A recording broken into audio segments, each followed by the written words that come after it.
Hər vaxtınız xeyirli olsun. Radyo Vəkili proqramı Yurd FM-də efirdə öz işinə başlayır. Sizinlə mən Xəyal Orucoğludur. Düz bir saat ərzində sizinlə həm söhbət olacaq. Bugün də həmişə olduğu kimi həftə içi 5 gün sizinlə eyni dalğada, eyni yerdə, eyni məkanda Radyo Vəkili proqramında hüquqi məsələlərlə bağlı məhz sualları cavablandıracaq. Bugün də müzakirə edəcəyimiz mövzumuz və sizinlə danışacağımız məsələmiz var. Və əlbəttə ki, bugün də dəvət etdiyimiz qonağımız var. Hansı ki, sizin eləcə də bizim suallarımızı cavablandıracaq.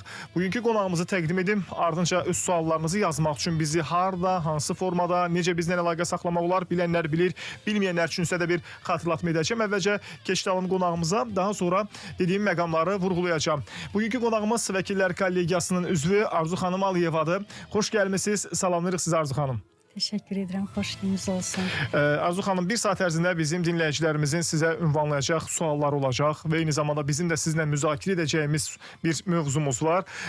Bildiyiniz kimi həftə içi 5 gün bizə vəkillər qonaq olur Radyo Dalğada, məhz Radyo Vəkil proqramında, Yurd FM-də 90.7 tezliyində və dinləyicilərimiz öz suallarını bizə ünvanlayırlar, amma sualları hansı formada göndərmək olar, onu bir onların diqqətinə çatdırım ki, dinləyicilərimiz 099 6 907 907 WhatsApp nömrəsi vasitəsilə öz suallarını bizə ünvanlaya bilərlər. Bu nömrələrdə suallarınız yazılı formada qəbul olunur. Elə indidən yazın, göndərin ki, sonra verilişin sonuna yaxın hansısa bir formada sual göndərəndə niyə mənim sualım səslənmədi deyib inciməyəsiniz. Ona görə də indidən yazın 099 6 907 907 bizim WhatsApp nömrəmizdir. Bundan savay bizi hazırda sosial şəbəkələrdə də canlı izləmək mümkündür. Hal-hazırda Yurd FM-in həm YouTube, həm də TikTok səhifəsində də canlı yayımlanırıq. Oradan da suallarınızı göndərə bilərsiniz. Bundan savayı Vaxt Medianın da həm YouTube, həm də TikTok səhifəsində canlı yayımdayıq. Suallarınız oradan da gələ bilər. Oradakı sualları da burada cavablandıracağıq.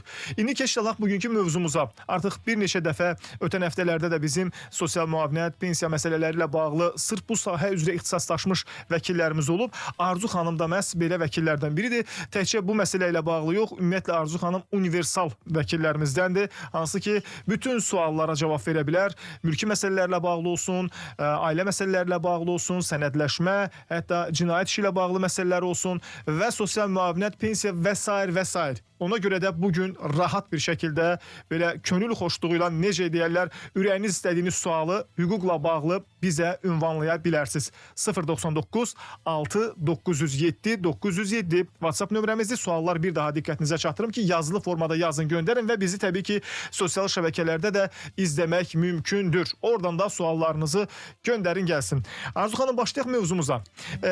Biz bundan əvvəlki verilişlərimizdə də pensiyalar, müavinətlərlə bağlı danışmışdıq, amma bu pensiya deyəndə bir də güzəştli pensiya anlayışı deyilən bir anlayış var ki, istədik bugün bu məsələ ilə bağlı da danışaq. Çünki bu aktual məsələlərdən biridir, dinləyicilərimizi də maraqlandıran məsələlərdən biridir. Pensiyaya çıxarkən və yaxud da ki, pensiya alan şəxslərin xüsusən də və ya müəyyən xəstəliyi olan şəxslərdən kimlər pensiya ala bilər, bu kimi məsələlər var.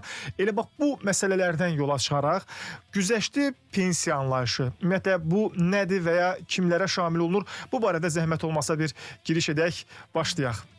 Əvvəla belə bir aktual mövzuya toxunduğunuza görə sizə xüsusi təşəkkürümü bildirirəm. Çünki vətəndaşların əksəriyyətini maraqlandırır bu suallar.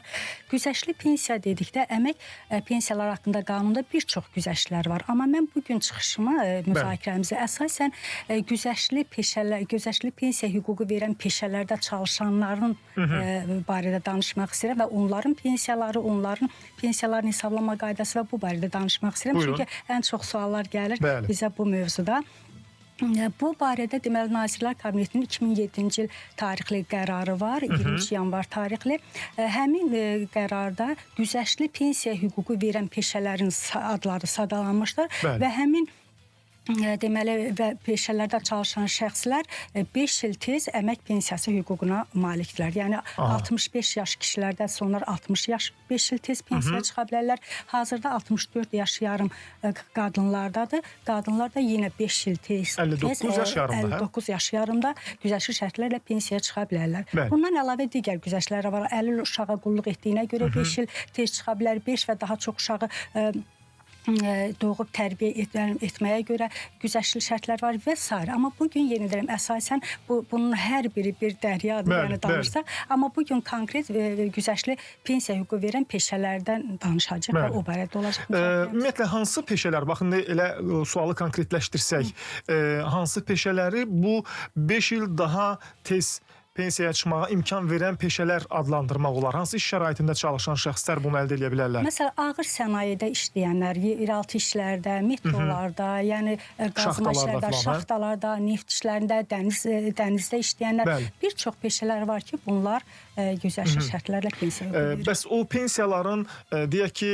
siyasını filan elə bir qurumda, hansısa bir yerdə bir varmı ki, məsələn, biz müraciət edib baxaq ki, oradan tapmaq olsun? Bəli, Nazirlər Kabinetinin qərarı var, 2007-ci il tarixli qərar. Bunu qeyd edim ki, əvvəl bu peşələrin siyasi 1993-cü il tarixli qərar var idi. O qərarda yazılırdı. Orada bölünmüşdü. Ağırlıq dərəcəsinə görə peşələr bölünmüşdü. Birinci siyahı, ikinci siyahı. Yəni ən ağırlar birinci siyahıda, sonra ikinci siyahı. Sonra o ləğv olundu. 2007-ci ildə birinci və ikinci birləşdirildi. Hazırda bir deməli ümumi bir göstəriş var ki, o siyahıya daxil olanlar güzəştli pensiya hüququ verən peşə adlarıdır. Aydındır, maraqlı məsələdir. Bəs bunun dediniz o ağırlıq dərəcəsinə görə məsələlər var ki, misal üçün deyək ki, birinci dərəcəli ağırlıq dərəcəsi daha çox olanlar, ikinci dərəcəsi nisbətən çox olanlar. Bu necə hesablanır? Ümumiyyətlə, bu güzəştli pensiya dediyimiz məsələ, konkret olaraq onun bir hesablama forması var. Mən 5 il tez çıxmışam, indi mənə nə qədər pensiya düşə bilər və yaxud da ki, hansı formada alacam? İndi biz birinci, ikinci siyahıdan danışmayacaq, artıq o geridə qaldı. 2007 artıq 1-2 demir, o yalnız bir siyahı var, o barədə danışacaq. Siz çox maraqlı bir məsələyə toxundunuz, pensiyaların hesablanması qaydasına. Deməli, pensiyalar 2017-ci ilə qədər güzəştli pensiya hüququ verirdi vətəndaşa qanun. Amma bunun hesablamasında biraz problemlər var idi. Bilirik ki, pensiya kapitalı 144-ə bölünür. Yəni, pensiya sığorta kapitalında nə qədər pensiya yığılıbsa, o 144-ə bölünür adi pensiyada. 12 ilin ayına, düzdürmü? 12 ilin? Bəli, 12 ilin ayına. Bu adi pensiya üçündür. Amma gəlin güzəşli pensiyasının hesablama qaydasına, hansı ki, bu ağır şəraitdə işləyib, yəni can qoyub, orada nə qədər əziyyət çəkib. Bu adamın pensiyanın hesablanması necə idi? Deyir ki, sizdə deməli pensiya 144-ə bölünür, amma pensiya kapital 144-ə bölünür, amma sizdə 144-ə bölünməyəcək güzəşlidə. Pensiya yaşı ilə nə qədər tez yaşa çıxırsınızsa, məsələn 5 il tez çıxırsa, o 144-ün üzərinə o 5 ilin də ayları əlavə olunurdu.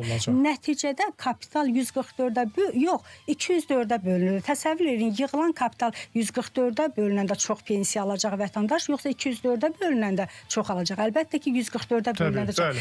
Güzəşli bir tərəfdən güzəş verilirdi, bir tərəfdən də maneələr yaradılırdı vətəndaşa. Çünki onun pensiya kapitalı 204-ə bölünürdü. O bəzən heç olurdu ki, pensiya az məbləğdə olurdu. Bəzən də ümumiyyətlə ona pensiya təyin etmək mümkün olmurdu. Çünki minimum məbləği vermirdi. Və vətəndaşlar bundan çox sayda əziyyət çəkirdilər. Nəhayət 2022-ci ildə 13 mayda bu qayda ləğv olundu və indi pensiya kapitalı artıq 144-ə bölünür. Adi pensiyada da, güzəşli pensiyada da 144-ə bölünür və bu kifayət qədər yüksək məbləğ eləyir. Amma burada da bir problem var. Deməli, həmin qanunun özündə belə bir qayda nəzərdə tutuldu ki, yəni bu qayda, yəni yaxşılaşdıran bir qaydadır. Halbuki konstitusiyamıza göstərilir ki, hər hansı bir maddə, norma vəziyyəti yaxşılaşırsa, istisnasız geriyə tətbiqi var. Yəni geriyə tətbiq oluna bilər. Amma bu qanunun özündə 2022-ci il 13 may tarixli qanunda yazılır ki, bu dəyişiklik 17-ci ildən 22-ci ilə qədər, yəni bu qayda qüvvəyə minənə qədər pensiya alanlara şamil olunmasın. O 5 il müddətində kim düşdüsə? Bəli, 5 il müddətində əziyyət çəkənlər ilə əziyyət çəkərək qalır. Halbuki mən bunu düzgün hesab etmirəm və belə hesab edirəm ki, o şəxslər məsələn məhkəməyə verə bilərlər mi? Bəli, məhkəməyə verə bilərlər. Çox güman ki, məhkəmədə də belə perspektiv olmur. Nəyə görə? Çünki qanunun özündə birbaşa yazılır ki, bunlara tətbiq olunmasın. Amma yenə də hər bir halda məhkəməyə vermək lazımdır belə işləri və görə məhkəmə təcrübəsi yəqin ki, düzgün istiqamətdə gedəcək. Hər halda ümidvarıq buna. Gələn suallar var. Elə dərhal bizə yazan izləyicilərimiz, dinləyicilərimiz yazırlar. İstərdim ki, həmin suallardan sosial şəbəkədən yazılanlar var. Deyir ki, mən 20 ildən çoxdur ki, qaynaqçı işləyirəm. istəyirəm, 59 yaşım var. Bunun üçün güzəşt varmı? Yəni indi bilinmir, rəsmi işləyir yoxsa yox. Bu nüansı qeyd edərik zəhmət olmasa. Şübhəsiz ki, rəsmi işdən söhbət gedəcək. Qaynaqçı da var, hansı sahələrdə qaynaqçı işləyir. Yəni hər qaynaqçı yox, hansı sahələrdə, hansı ağır sənaye sahələrində işləyir. Bunun üçün də o yenə də adını çəkdiyim güzəştli pensiya hüququ verən siyahıya baxa bilər. Əgər onun işlədiyi peşə adı o siyahıda varsa, əlbəttə ona düşəcək. Yəni məsələn deyək ki, misal üçün deyirəm, dövlət neft şirkətində qaynaqçı işləyir. Bunu nümunə kimi deyirəm. İşləyirsə və 20 ildə işləyibsə, hazırda 59 yaşı varsa və o siyahıda o qaynaqçı məhz onun belə desək gördüyü iş o siyahıda varsa, bir ildən sonra pensiya çıxma imkanı var, düzdürmü? Orada bir şərt də var. 20 il stajın ən azı 12 il 6 ayı o qaynaqçı kimi işləmiş olmalı. Yəni sırf bu işlə məşğul olsun. Sırf o işlə. Bu ağır işdə olmuş olsun. Qadınlar üçün 10 il, kişilər üçün 12 il 6 ay. Aydındır. Təşəkkür edirik cavabınız üçün. Siz suallarınızı yazın. Burada yazılan suallar var. Qısa bir reklam arasında keçid alacaq. Dərhal sonra qayıdıb suallarımızı və sizin suallarınızı səsləndirib cavabını alacaq. Bugünkü qonağımız Arzu Aliyevadır. Həm sizin, həm də bizim suallarınızı cavablandırır. Çox maraqlı məsələlər və maraqlı məqamlar var. İstənilən məsələ ilə bağlı sualınızı yaza bilərsiniz. Arzu xanım bütün məsələlərlə bağlı sualları cavablandıracaq təcrübəyə malik bir vəkilimizdir. Təşəkkür edirik ona. Hələlik isə reklam arasıdır.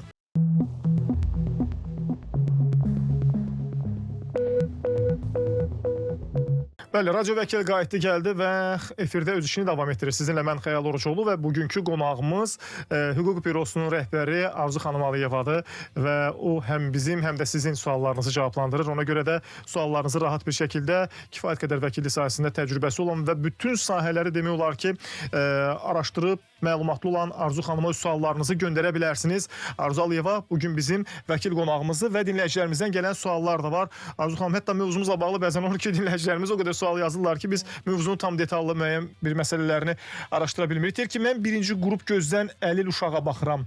Gələcəkdə mənə vaxtından əvvəl pensiya çıxmaq hüququ verirmi qanun? Bəli, ona hüquq verir. Deməli 5 il o tez pensiya çıxa biləcək. Burada həm uşağa baxdığına görə, həm də özü birinci qrup uşağa baxdığına görə, düzdürmü? Birinci qrup. Birinci qrup uşaq özü birinci qruplu yoxsa uşaq? Deyir ki, mən birinci qrup gözdən əlil uşağa baxıram. Deməli uşaq əlildir. Bəli, əlil uşağa baxan analara 5 il tez güzəştli şərtlərlə pensiya çıxa bilər. Bu atalara da aiddirmi? Əgər atalara o halda aid olur ki, ana analıq hüququndan məhrum edilmiş olsun və ya vəfat etmiş olsun, atanın himayəsində qalsın uşaq. Belə halda həmin güzəşt ataya da tətbiq olunur. Aha, ataya da tətbiq olunur. Atasıyam deyir uşağın, çünki soruşub. Atasıdsa, ancaq anası yoxdursa, yenə deyirəm, anası analıq hüququndan məhrum, valideyn hüququndan məhrum edilibsə, və ya vəfat edilibsə, bəli, onda. Bəs yaxşı, ana ilə ata boşanıbsa, uşaq ata ilə qalıbsa onda necə? Əgər atanın himayəsindəsə yenə düşür. 5 il deyirsiniz, düşür. Sualınızı səsləndirəcəm. Deməli, bir digər sual ünvanlayıb dinləyicimiz, hansı ki, deməli, bizə yazıblar, alimentlə bağlıdır. Alimenti verə-verə şikayət oluna bilərmi? 12 ildə alimenti verir, amma şikayət olunub, elə bir şey varmı ki, məsələn, aliment verə-verə şikayət olunsun ki, misal üçün olur bəzən, deyək ki, misal üçün deyirəm, sizin bir şəxsə, məsələn deyirəm, hər ay ödənilməli olan bir 100 manat aliment borcunuz var və amma ondan əvvəl də hansısa bir bəlli bir miqdar borc yığınıb qalıb. Amma məhkəmə ilə razılaşırsınız ki, və ya ki razılığa gəlirsiniz ki, mən sizə 100 manat yox, məsələn 150 manat verəcəm və o qalan yığılan borcdan o silinmiş sayılsın. Belə olan halda qarşı tərəfin siz də hər ay bunu mütəmadi ödəyirsiniz, deyək ki, 100 yox, deyək ki, nəzərdə tutulana bir 50 manat, 60 manat əlavə ödəyirsiniz. Belə olan halda qarşı tərəfin yenidən məhkəmə iddiası qaldırıb da, yox, o 10 min manata mənə bütöv verməlisən deyə bir iddia qaldırma imkanı və şansı varmı? Bəli, çox maraqlı məsələdir. Orada qarşı tərəf bir-biri ilə ata-ana razılığa gələr ki, mən imtina edirəm, amma bu birbaşa uşağın mənafeyinə toxunmaqdır. O alimenti özü üçün almır ki, bağışlasın onu, o uşağın mənafeyi üçün, uşaq üçün alır. Ona görə belə razılaşma mən belə hesab edirəm, etibarsızdır və istənilən vaxt onu mübahisələndirə bilər. Yəni qarşı tərəf ataya qarşı iddia qaldıra bilər ki, gətir mənim 10 minimi ver, hə? Bəli, çünki əvvəl o imkanım var idi, onu almaq heç mənim ehtiyacım yox idi. O uşaq üçündür, mənim üçün deyil. Ona görə indi artıq maddi vəziyyətim çox pis durumdadır, ona görə o borcları da ödəyir. Axı ata artıqlaması ilə müəyyən bir müddət ödəyib. O başqa məsələ. Əgər artıqlaması ilə ödəyibsə, borcu yoxdur, bir başqa məsələ. Amma borc orada qalır, uşağın da vəziyyəti günü-gündən pisləşir, durumu pisləşir. O da desin ki, hə, biz razılığa gəlmişik ki, artıq ödəməyəcək, belə razılaşma olmur. Yəni o ödəməlidir. ödəməlidir hər bir halda bu. 099 6907 907 bizim WhatsApp nömrəmizdir. Bu nömrələrdə sizin suallarınızı gözləyirik. Göndərilən suallar var, səsləndirəcəm indi o sualları da. Və eyni zamanda bizə həmçinin sosial şəbəkələrdən də yaza bilərsiniz. Bunun üçün Yurd FM-in həm YouTube, həm də TikTok səhifəsini və ya Vaxt Medianın həm YouTube, həm də TikTok səhifəsini izləməyiniz kifayət edir ki, bax oradan suallarınızı yazasınız. 5 uşağı var, neçə yaşda pensiya təyin olunacaq və ümumiyyətlə belə bir mümkündürmü? 5 uşağı var, neçə yaşda pensiya təyini olunacaq? Qanun 5 uşağı olanlara güzəştli pensiya hüququ verir. 5 və daha artıq uşağı olanlara 5 il tez əmək pensiyası ala bilərlər. Bu hansı haldadır? Yəni sadəcə ər-arvad hər ikisi olduğu halda mı, yoxsa məsələn tərəflərdən birinin vəfat etmiş olduğu halda mı? Xeyr, ər-arvad hər ikisi ilə olduğu halda anaya verilən güzəştli, atıya yox. Anaya düşə bilər. Anaya düşə bilər. Amma bunda elə yalnız 5 uşaq var, o pensiya alacaq. Xeyr, onun mütləq stajı olmalıdır və digər şərtlər də olmalıdır ki, ona əmək pensiyası təyin olunsun. Əmək pensiyası təyin olunsun. Söhbət anadan gedir. Amma atanın tutaq ki, stajı var, amma 5 uşağı da var, amma ona təyin olunacaq. Düzdür? Ataya aid deyil.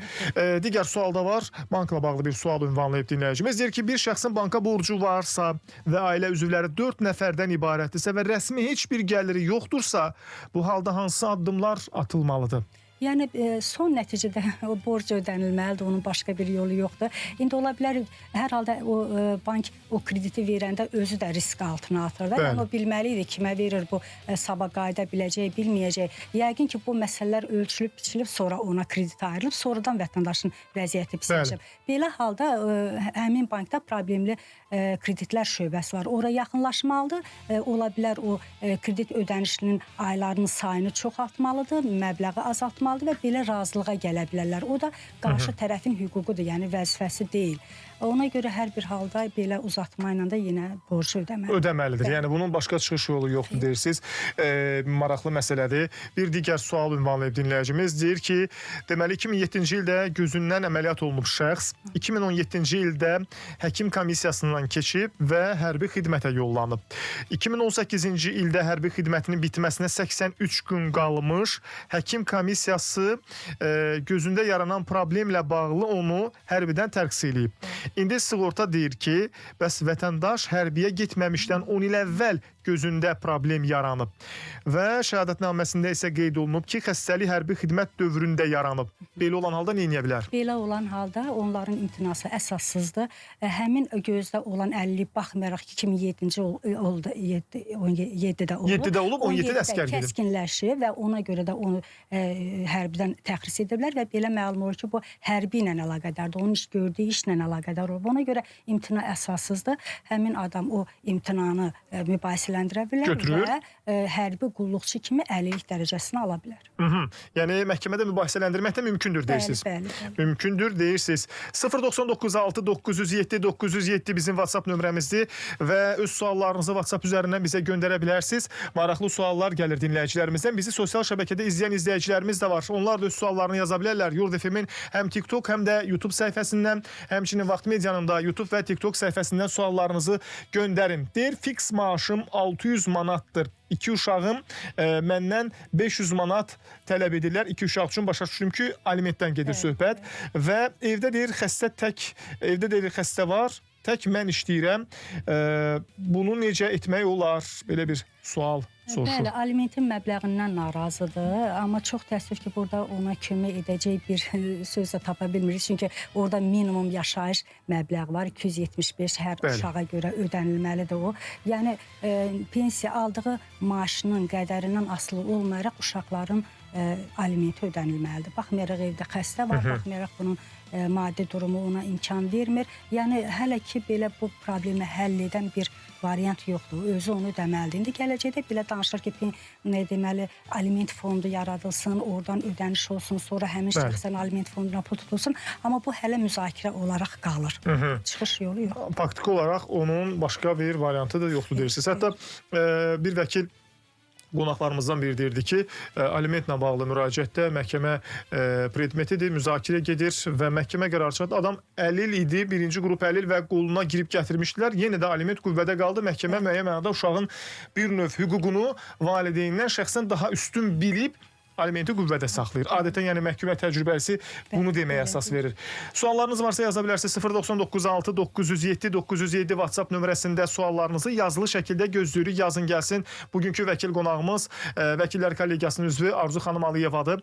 O həm sizin həm də bizim suallarımızı cavablandırır. Güzəştli pensiyadan danışırdıq və mövzumuz bu istiqamətlədir və maraqlıdır ki, müəyyən peşələr var ki, onlara 5 il əvvəl daha tez pensiyaya çıxmaq imkanı verilir və təbii ki, bu sualla, bu mövzu ilə yanaşı digər məsələlərlə bağlı olan sualları da bizə ünvanlaya bilərsiniz. Arzu xanımın 30 illik bir vəkillik təcrübəsi var. Ona görə də istənilən sahə ilə bağlı suallarınızı göndərin. O rahatlıqla cavab verə biləcək.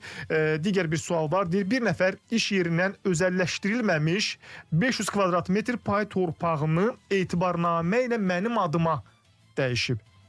Mən həmin etibarnamə ilə başqa adamın adına dəyişə bilərəmmi? Buyurun. Bu etibarnamə vermək o deməkdir ki, şəxs öz səlahiyyətlərini başqa şəxsə etibar edir. O nə hərəkət etsə etibar olunan, o etibar edənin adından etmiş olacaq. Ona görə etibarnamənin məzmununa da baxmaq lazımdır. O hansı səlahiyyətləri verir? Bəzən olur ki, bütün səlahiyyətləri verir, bəzən də olur bir qism səlahiyyətləri verir. Yəni etibarnamədə hansı səlahiyyətlər göstərilibsə, o səlahiyyətləri yerinə yetirə bilər, amma etibar edənin adından öz adına heç bir hərəkəti edə bilməz. Buna mülki məcəlləmizə qanun yol vermir. Etibar olunan şəxs yalnız etibar edənin adından üçüncü şəxslər qarşısında üçüncü şəxslər üçün hərəkətlər edə bilər. Öz mənafeyinə heç bir hərəkət edə bilməz.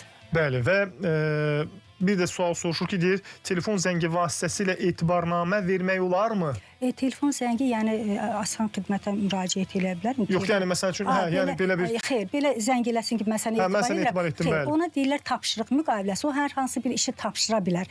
Hər hansı bir xidmət göstərməyə tapşıra bilər. Amma rəsmi etibarnamə deyirsin, bu mümkün deyil. Bu mümkün deyildir. Siz yəni bu cür olmur. Deyir ki, böyrək əməliyyat olunub, qan azlığından da əziyyət çəkir. 17 yaşına kimi müəyyən bir Depagin alıb, belə başa düşmədim o nə deməkdir. Ona əlillik düşürmür ümumiyyətlə. Yəni 17 yaşına kimi alıb, amma ona əlillik düşürmür, belə bir soruşur. Hazırda yəqin ki 18 yaşına kimi alıb, indi deyir ala bilmir. Görünür o yaşa qədər alıb, amma indi ala bilmir. Bəli, 18 yaşına qədər alıb, sonra ala bilmir. Bunu yenə də həkimə müraciət edəcək. Yenə onun poliklinikasında bu dəfələrlə deyilmiş bir qaydadır. Göndərilir Dövlət Sosial Əmlakda, orada Tibbi Sosial Ekspert Komissiyasına göndərilir. Orada yoxlanılır və əgər qanun icazə versə, həmin adama əlillik təyin olunur. Amma əgər təyin etmirsə, vətəndaş belə hesab edir ki, ona əlillik verilməlidir, amma ona imtina ediblər. Belə halda inzibati orqana müraciət edəcək və oradan cavab alacaq. O cavabı alandan 30 gün sonra 30 gün müddətində məhkəməyə müraciət edib həmin halı mübahisələndirə bilər. Və maraqlı bir sual daha gəlib. Yeri gəlmişkən sizin də suallarınız varsa yaza bilərsiniz. 099 6 907 907 bizim WhatsApp nömrəmizdir. Bu nömrədə suallarınız yazılı formada qəbul olunur. Həmçinin də bizə sosial şəbəkələrdən də yaza bilərsiniz. Yurd FM-in həm YouTube, həm də TikTok səhifəsində də bu dəqiqələrdə canlı yayımdayıq. Və WhatsApp nömrəmiz dediyim kimi 099 6 907 907-dir. Və həmçinin bizi Vaxt Medianın da YouTube və TikTok səhifəsində izləyə bilərsiniz. Oradan da suallarınızı göndərə bilərsiniz. Bu arada bizə Yurd FM-in YouTube kanalından hal-hazırda yazırlar. Deyir ki, güzəştli pensiyaya çıxmışam, işləməyə davam edirəm. Yığılan kapital 6 ildən bir hesablanır və pensiyanın üzərinə əlavə olur. Mən 5 il işləyib işdən çıxıramsa və yenidən 6 ili gözləməliyəm, yoxsa necə? Maraqlı məsələdir. Maraqlı sualdır. Deməli, əgər şəxs pensiya çıxırsa, lakin işləməkdə davam edirsə, 6 il, 7 il işləməkdə davam edirsə, 6 ildən bir avtomatik olaraq həmin pensiya yenidən hesablanır. Burada yığılan kapital, yəni pensiya bu 6 ilin kapitalı artıq 144-də yox, işlədiyi ayların sayı qədər azaldılır. Minimum 72, yəni 72-dən aşağı ola bilməz. 72-yə bölünür və ona pensiya kapitalı, aldığı pensiyanın üzərinə gəlir. Yox, əgər şəxs 6 il gözləmirsə, 5 ildən sonra işdən çıxsa, yenə də həmin qayda təkrarlanır. Yəni 5 ilin kapitalı bölünür 5 ilin ayına. Aha, və yəni, o aylar əlavə olunur. 5 il azaldılır və azaldılır. Yəni 144-dən o 5 ilin ayları çıxılır. Yəni minimum yenə 72 qalmaqla həmin o kapital bölünür. 72 və əlavə olunur. Maraqlı məsələlər var. Görürsünüz, belə bir hesablama qaydası deyirsiniz, biraz çətindir. Mən belə başa düşdüyüm qədər. Hesablama qaydası belə yaşa görə pensiyada, güzəştli şərtlərə yaşa görə pensiyada o qədər mürəkkəb deyil. Amma dövlət qulluqçularının hesablama qaydaları, hərbiçilərin hesablama qaydaları, əlilliyin hesablama qaydası, ailə başçısını itirməyə görə görə pensiyanın hesablama qaydaları biraz mürəkkəbdir. Bəli, mürəkkəbdir. Yəni o barədə çoxlu bir maarifləndirmə getməlidir ki, insanlar bundan bunu daha anlaşılan, daha başa düşülən etmək olmazdımı görəsən? Yəqin ki, olardı. Amma etməyiblər. Deyir ki, komissiyanın rəyinə görə sənəddə qeyd edilib ki, bir gözüm 20%, digər gözüm 8% görür. Belə olan halda mənə əlillik düşə bilərmi? Yenə də bu həkimlərə aid olan sualda onu həkimləri müəyyən edəcək. Əgər poliklinikadan göndərirsə həkim onu komissiyaya. Deməli həkim orada bir əsas görür ki, onu göndərir. Yəni həkimə müraciət edir, poliklinikadan başlayır, göndərir həkimə. Əgər əsaslıdırsa ona təyin olunmalıdır. Əsaslı deyilsə əlbəttə ki, təyin olunmayacaq. Bir sual da var.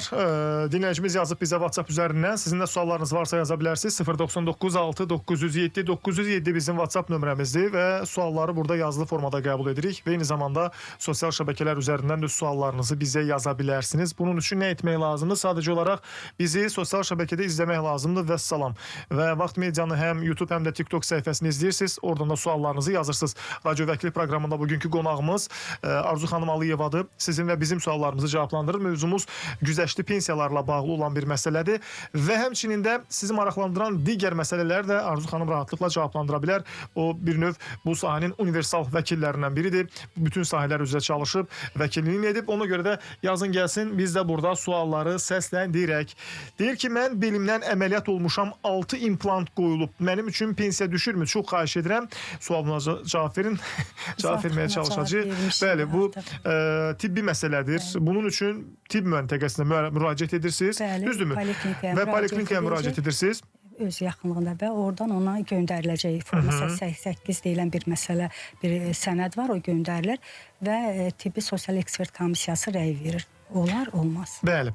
Bir maraqlı sual ünvanlı dinləyicimiz soruşur ki, minimum alimentdən fiks məbləğ hər uşaq üçün 275 manatdan imtina edib. Yəni 1/3 gəliri tələb edən zaman bəs ata tərəfin başqa ödənişləri və xərcləri nəzərə alırmı ki, onun 550 manat saxlanılsın? Bəli, ola bilər. Deməli, qanunda deyir ki, hər uşağa, 2 uşağa görə 4də biri, 3də biri, 2də biri qədər aliment təyin olunur.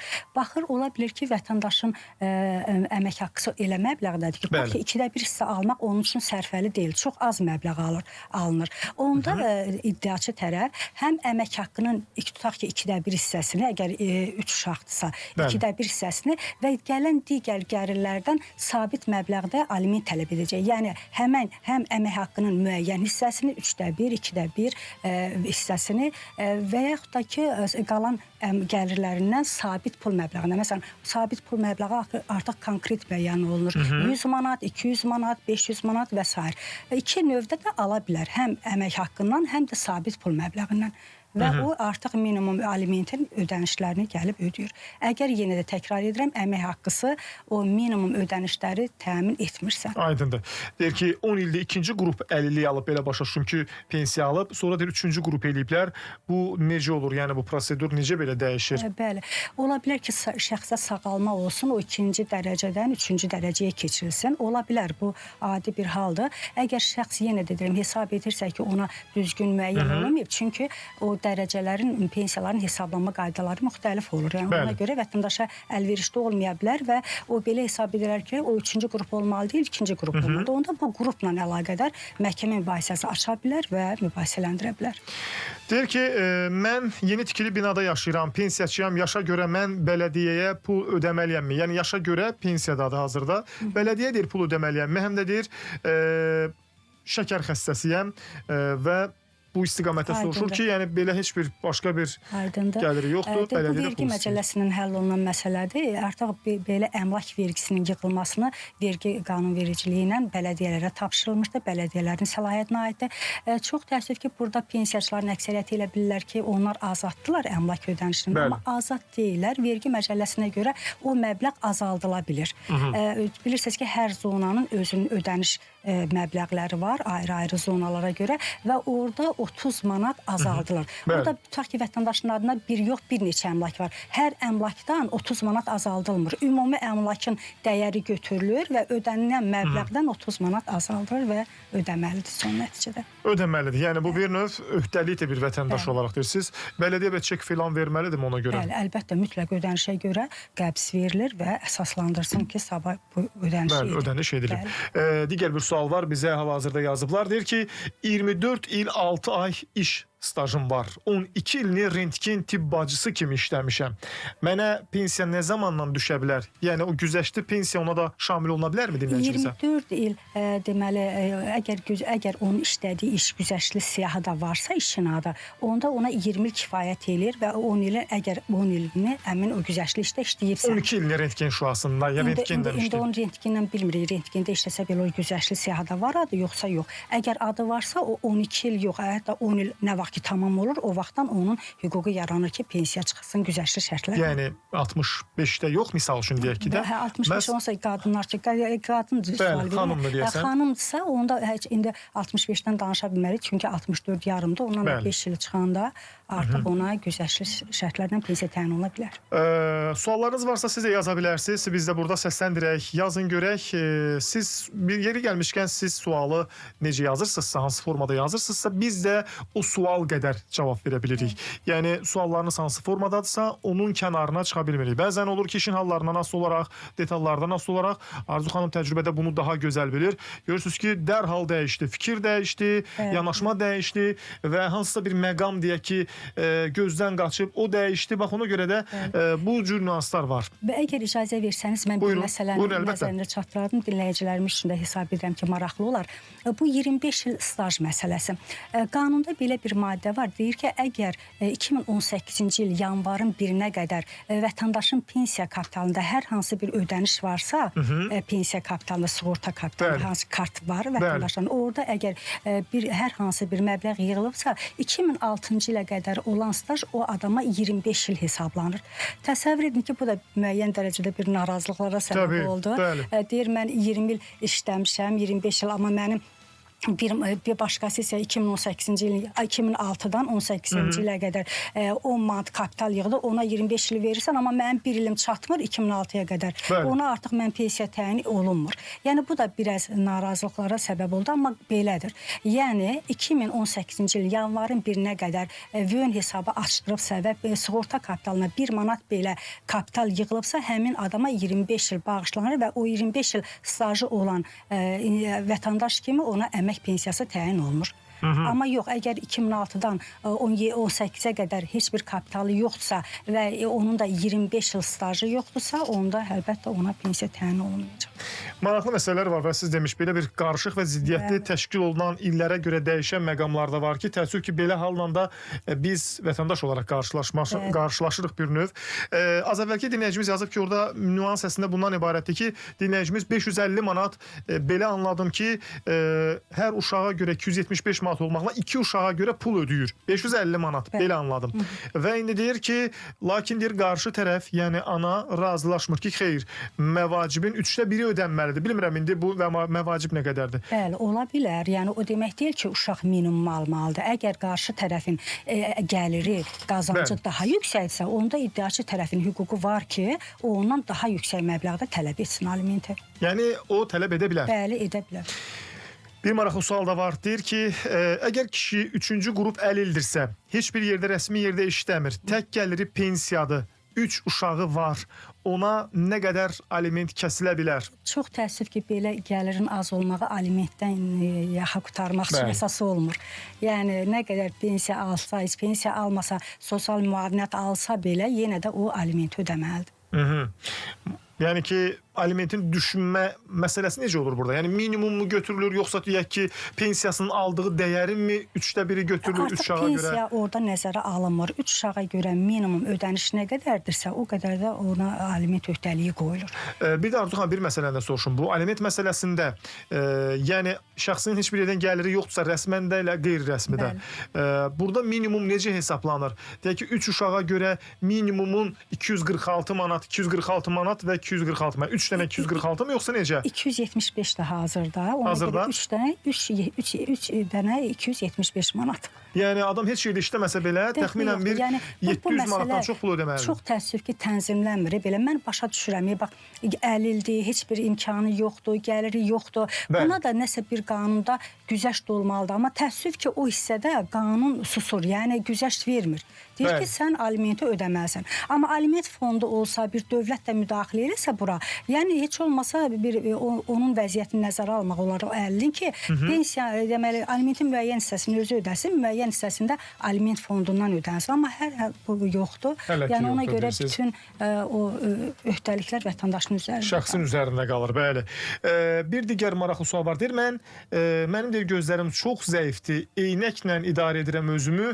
Həkimlər də qorxurlar əməliyyat etməyə, pensiya düşüb-düşməmək məsələsini soruşur. Buna da ancaq biz artıq buna həkimlərə də bəli, qərar verə bilərlər. Deyir, dövlət evi sökür, çıxarış var, ev 20 kvadrat metrdir, qanunla nə verilə bilər? Yəni bu evin kompensasiyasını yəqin ki soruşur. Bəli, kompensasiya adətən veriləndə kvadrat metr nəzərə alınır ki, bu qədər kvadrat metrə bu qədər pul ödənilir. Amma əslində belə olmalı deyil. Kompensasiya o cür olmalı ki, şəxs həmin yaşayış yerini tərk edərkən başqa yerdə ona uyğun, hətta ondan da yaxşı bir şəraiti özünə qura bilsin. Yoxsa bu kvadrat metr bu qədər də bu sökülsün, geçsin, həmin pula ev ala bilməsin, qalsın evsiz, bu düzgün deyil. Ona görə ona o cür kompensasiya verilməlidir, kvadrat metrə görə yox. O qədər kompensasiya verilməli ki, o həmin o evi başqa yerdə özü üçün ala bilsin. Hətta onun qeyri-yaşayış sahəsi varsa, mağazası varsa, qanun deyir ki, onun da kompensasiyası verilməli ki, o yeni yerdə həm ev alsın, həm də mağazasını qura bilsin. Hər halda. Yəni adamın evini sök, sonra da məsələn deyən ki, get özünü... kvadratı bu qədərdir, bu qədər pul geri alırsan. Get indirsən başının çarəsinə. Bax, biz sizə davam edəcəyik. Qısa bir reklam arası var. Bugünkü vəkil qonağımız Arzu Əliyevadır. Sizin və bizim suallarımızı cavablandırır. 099 6 907 907 WhatsApp nömrəsində suallarınızı yazılı formada gözləyirik və bir də bizə sosial şəbəkədən yazan izləyicilərimiz var. Yaxşı edib yazırlar, düz edirlər. Biz o sualları birazdan səsləndirəcəyik. Siz də yaza bilərsiniz. Yurd FM-in həm YouTube, həm də TikTok səhifəsində və eyni zamanda Vaxt Medianın da həm YouTube, həm də TikTok səhifəsində bu dəqiqələrdə canlı yayımlanırıq. Yazın, oradan da suallarınızı gəlsin. Qısa bir aradan sonra səsləndirəcəyik.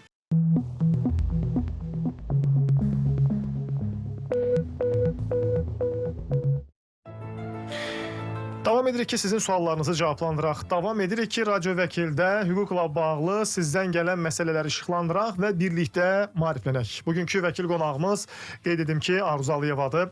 Arzu xanım Vəkillər Kollegiyasının üzvüdür və eyni zamanda kifayət qədər böyük bir vəkili təcrübəsinə malikdir. Ona görə də ona istənilən bir sualı ünvanlaya bilərsiniz. Bugün biz başladıq verilişimizi güzəştli pensiyalarla və bu səpkili gələn suallar da var, bu maraqlı məsələlər də var. Dinləyicilərimizdən ünvanlanıb həmin suallar. Bir dinləyicimiz yazıb ki, deməli, boşandıqdan sonra tərəflərdən biri həmən evi sata bilərmi? Söhbət hansı həmən evdən gedir, bilməm. Yəqin ki, nikah dövründə alınmış evdən gedir söhbət. Hər halda biz belə fərz edək. Belə fərz edək ki, nikah dövründə alınmış evdirsə birgə mülkiyyətdir və birgə mülkiyyətdə bir digərinin razılığı olmadan satıla bilməz. Əgər satılarsa da o alqı-satqı etibarsız hesab olunacaq. Bir sual ünvanlanıb bizə, sosial müavinətlə bağlı bir sual ünvanlanıb. Deyir ki, 6 nəfərdən ibarət ailəyik, qaynatan veterandır, yataq xəstəsidir, pensiya almır. Qaynanam da pensiya almır, evi idarə edən tək yoldaşımdır. Bizə sosial müavinət düşə bilərmi? Sosial müavinət yox, ona ünvanlı sosial yardım deyirlər. Yəqin ki, onu soruşub elə. Bəli, ünvanlı sosial yardımda da neçə ailə üzvü var, az yaşlıdırmı, ailə başçısı işləyirmi, rəsmi gəlir varmı, digərləri əmək pensiyası alırmı, alırsa nə qədər, bütün bunlar araşdırılandan sonra son nəticədə qərar vermək olar ki, vətəndaşa ünvanlı sosial yardım düşür, yoxsa düşmür. Onun üçün də bu müraciət edəcək dövlət orqanına, asan xidmətlərdə belə bir xidmət var. DOST xidmətdə də xidmətinə də, bəli, DOST xidmətə müraciət ediləcək, lazım sənədləri yığacaq və müraciətinə baxılacaq. Hər halda düşmə ehtimalı yalnız sizin aldığınız məvacibdən asılıdır ki, o bölünür ailədə, ailə sayına, düzdürmü? Yəni ailə sayına, ümumi gəlir aşağıdırsa, o gəlir çıxılır, nə qədər gəlir gəlməlidir bu ailəyə, o qalan məbləğ ona ödənilir, yardım kimi. Bəli, yeri gəlmişkən sizin də sualınız varsa yaza bilərsiniz. Deyir ki, bank gecikmiş kredit borcuna görə maaşın 50%-ni tuta bilərmi? Tuta bilərsə, bəs vətəndaş vətəndaşın yaşayışı nəzərdə tutulurmu? Yəni məsələn, kommunal, uşaqların təhsili, qida və s. bu qərarı dəyişmək mümkündürmü qanunla? Bu qərarı yəni vətəndaş yəqin ki, bank məhkəməyə müraciət edir, məhkəmə qərarı əsasında tutulmaya yönəldir. Yəni bank özü belə ehtimal edirik. Belə də məhkəmə qərarı əsasında bəli tutulacaq. Baxmayaraq ki, yarısını tutulanda yarı məbləğ çox az qalır, amma bu məhkəmə qərarıdır, ona görə ödənməlidir. Digər bir sual ünvanlayıb bizim dinləyicimiz. Deyir ki, mən daxili kreditlə ev tikdirmək üçün notariusla müqavilə bağlamışam ki, 4 ay müddətində mənə ev tikib verilməlidir. Deməli, 6 aydır hələ ev hazır deyil. Mən verdiyim pulun 6 ayın faizi ilə geri ala bilərəmmi? Yəni 20.000 vermişəm, amma ev hazır deyil və 6 ayda artıq. Bəli. Deməli, bu mülki məcəllərin tələbləri burada pozulur. Öhdəlik hüququ deyilən bir anlayış var. Qarşı tərəf öhdəsinə götürüb ki, bunu 6 ayda tikib təhvil verəcəksə, onu etməlidir. Əgər etməyibsə, əsaslandırmalıdır. Nə əsasa? Üzürlü səbəb var, üzürsüz səbəb var. Əgər əsaslanarsa ki, üzürsüz səbəbdən bu öhdəliyini yerinə yetirməyib, bəli, belə halda pulu da və ziyanı da tələb edə bilər vətəndaş. Maraqlı məsələdir. Digər bir sual da var. Dinləyicimiz yazıb ki, sənaye təyinatlı torpağın üzərində ev inşa olunub, ona sənəd almaq mümkündürmü qanunla? Bilirsiniz, qanun buna icazə vermir. Yəni, torpağın təyinatı var. Əgər o sənaye təyinatlısa, ev tikmək olmaz. Tikilibsə də o qanunsuz tikilidir. Amma hazırda bunlar sənədləşdirilmir. Yəni, torpağın təyinatı dəyişməyincə onu yaşayış sahəsi kimi istifadə etmək olmaz. Daha bir sual var. Deyir, 2018-ci ildə 154 manat aliment kəsilib, borc yoxdur və digər sual, pardon, yenidən bir də həmin suala qayıdım. Deməli, sual belədir ki, 2018-ci ildə 154 manat aliment kəsilib, borc yoxdur. 2025-ci ildə qərar çıxıb. Bilmək istəyirəm ki, 2018-ci ilin minimum əmək haqqı ilə götürülməlidirmi hesablama? Qərar, yəni yenidən belə başa düşmüyor, indeksasiya gedilib, yenidən artıb. Yenidən artıma nə vaxt ki artım qüvvəyə mindi, o vaxtdan. Yəni qərar çıxarıldı və yaxud indeksasiya nə vaxtdan edildi, o vaxtdan da ödəniş gedəcək. O köhnə illərə şamil olunmayacaq. Yəni misal üçün deyək ki, biz tutaq ki, bugün məsələn bir şəxs 5 il bundan əvvəl boşanıb, həmin o 5 il bundan əvvəli minimum əmək haqqısına görə və yaxud ki minimum aliment məbləğinə görə bir pul ödəyir. Deyək ki 150 manat. Bugün o pul məbləği dəyişərsə, bugün artıq deyək ki minimum 275 manatdırsa, o da günə ilə görə dəyişirmi, yoxsa bunun üçün ancaq yenidən məhkəməyə müraciət etməlidir qarşı tərəf? İndeksasiya qaydası var. Yenidən məhkəmədə iddia qaldırmaq lazım deyil. İndeksasiya qaydasında icraçılara müraciət edəcək və o məbləğ artacaq. Amma nə vaxt müraciət edəcəksə o vaxtdan da keçən aylar üçün mən bu qədər 275 olub, niyə mən 154 almışam, bunu deyə bilməz. Çünki o nə vaxt müraciət edilirsə, həmin vaxtdan da artım hesablanacaq. Yəni bir növ belə deyək, ana əgər müraciət etməsə bu qalxası deyil, elə olduğu kimi qalacaq. Əgər müraciət etmirsə, qalacaq. Qalacaq olduğu kimi. Deyir ki,